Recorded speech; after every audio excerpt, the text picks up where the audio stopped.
Rescue ബോട്ടുകളും വനിതകൾക്ക് മത്സ്യവിപണനത്തിന് സഹായകമായി ഷീ സ്കൂട്ടറുകളും അനുവദിക്കും. മിഷൻ സമുദ്രയുടെ ഭാഗമായി പോർട്ട് സിറ്റിയുമായി ബന്ധപ്പെട്ട തൊഴിൽ മേഖലകളിൽ പ്രത്യേകമായ പരിഗണന അവർക്ക് ഉറപ്പാക്കും. Sir, Kerala urban growth mission. Keralam ഇന്ന് അതിവേഗ നഗരവൽക്കരണ പാതയിലാണ്. ഈ വളർച്ച സാമ്പത്തികമായി ശക്തവും പരിസ്ഥിതി സൗഹൃദവുമായ ആഗോള മത്സരക്ഷമതയുള്ള നഗരങ്ങളാക്കി മാറ്റേണ്ടതുണ്ട്. ഇതിനായി കേരള അർബൻ ഗ്രോത്ത് മിഷൻ എന്ന സമഗ്ര പദ്ധതിക്ക് രൂപം നൽകിയാണ്. സാർ, ഇതിനായി 100 കോടി രൂപ വകയിരുത്തുന്നു. നഗരങ്ങളിലെ പൊതുഗതാഗതം മെച്ചപ്പെടുത്തുന്നതിനും സമഗ്രമായ മഴവെള്ള നിയന്ത്രണ പദ്ധതികൾ ആവിഷ്കരിക്കുന്നതിനും ശാസ്ത്രീയ മാലിന്യ സംസ്കരണം നടപ്പിലാക്കുന്നതിനും പ്രാധാന്യം നൽകും. ഇതിനെല്ലാമായി അർബൻ ചാലഞ്ച് ഫണ്ട് ഫലപ്രദമായി ഉപയോഗപ്പെടുത്തും.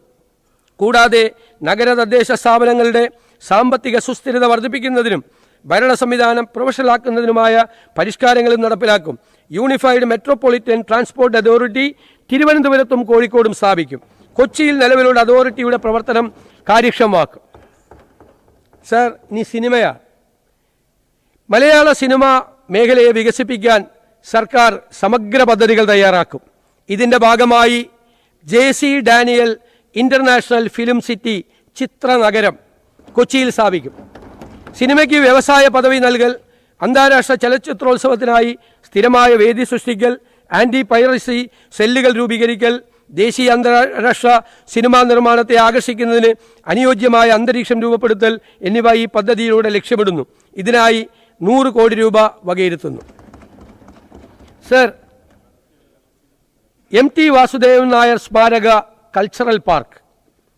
ലോകം ഡിജിറ്റൽ സംസ്കാരത്തിൻ്റെ സ്വാധീന വലയത്തിലായതോടെ നമ്മുടെ സാംസ്കാരിക തനിമ ഭീഷണി നേരിടുകയാണ്. കേരളത്തിൻ്റെ തനത് കലാ സാംസ്കാരിക മേഖലയെ സംരക്ഷിക്കുന്നതിനും പരിപോഷിപ്പിക്കുന്നതിനുമായി യശസ്വതീയനായ MT വാസുദേവൻ നായരുടെ പേരിൽ കോഴിക്കോട് ഒരു കൾച്ചറൽ പാർക്ക് സ്ഥാപിക്കും.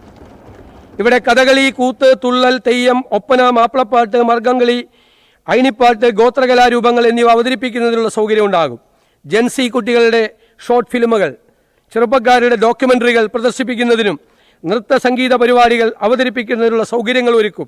ഇതിനു പുറമെ സിനിമാ തിയേറ്ററുകൾ, ലൈബ്രറി, ആർട്ട് ഗാലറി, ചരിത്ര മ്യൂസിയം, സാഹിത്യ ഭാഷാ മ്യൂസിയം, എഴുത്തുകാരുടെയും മറ്റു പ്രതിഭാശാലികളുടെയും ശബ്ദ മ്യൂസിയം, കുട്ടികൾക്കും വയോജനങ്ങൾക്കും പ്രത്യേക ഇടങ്ങൾ, വിശ്രമവേളകൾ കുടുംബമായി ചെലവഴിക്കുന്നതിനുള്ള ഇടം, ഫുഡ് കോർട്ടുകൾ, ബുക്ക് ഷോപ്പുകൾ, ആർട്ട് മെറ്റീരിയൽ ഷോപ്പുകൾ, ടൂറിസ്റ്റ് ഗസ്റ്റ് ഹൗസുകൾ, ഡോർമിറ്ററികൾ എന്നിവ സജ്ജീകരിക്കും.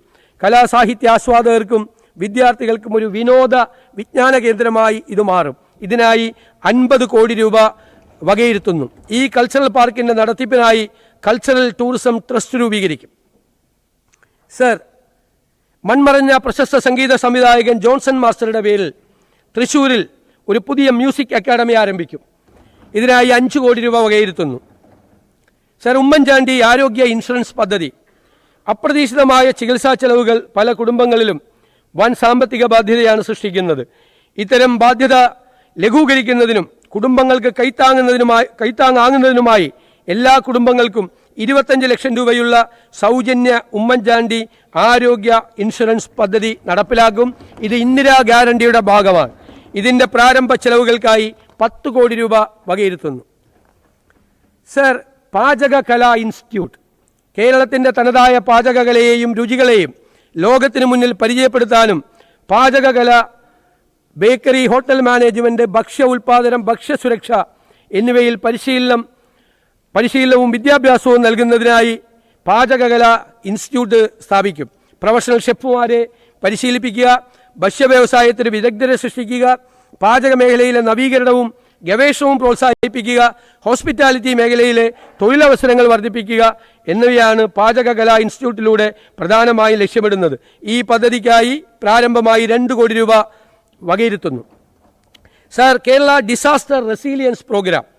ഉരുൾപൊട്ടലുകൾ, തീരശോഷണം, മുണ്ടകൈ ചൂരൽമലയിലെ ഹൃദയഭേദകമായ ദുരന്തം, വെള്ളപ്പൊക്കങ്ങൾ എന്നിങ്ങനെ നിരവധി വിനാശകരമായ പ്രകൃതി ദുരന്തങ്ങൾ കഴിഞ്ഞ ദശകത്തിൽ കേരളം നേരിട്ടു.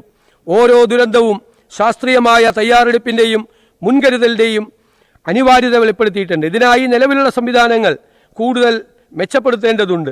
പ്രത്യേക മുന്നറിയിപ്പ് സംവിധാനങ്ങൾ, കാലാവസ്ഥാ modelling, Jio spatial intelligence, risk analytics, അടിയന്തര പ്രതികരണ ഏകോപനം എന്നിവ സമന്വയിപ്പിക്കുന്ന ഒരു അത്യാധുനിക കേന്ദ്രമായി കേരള ഡിസാസ്റ്റർ റെസിലിയൻസ് പ്രോഗ്രാമിൻ്റെ ഭാഗമായി കേരള ഡിസാസ്റ്റർ റെസിലിയൻസ് സെൻറ്റർ സ്ഥാപിക്കും.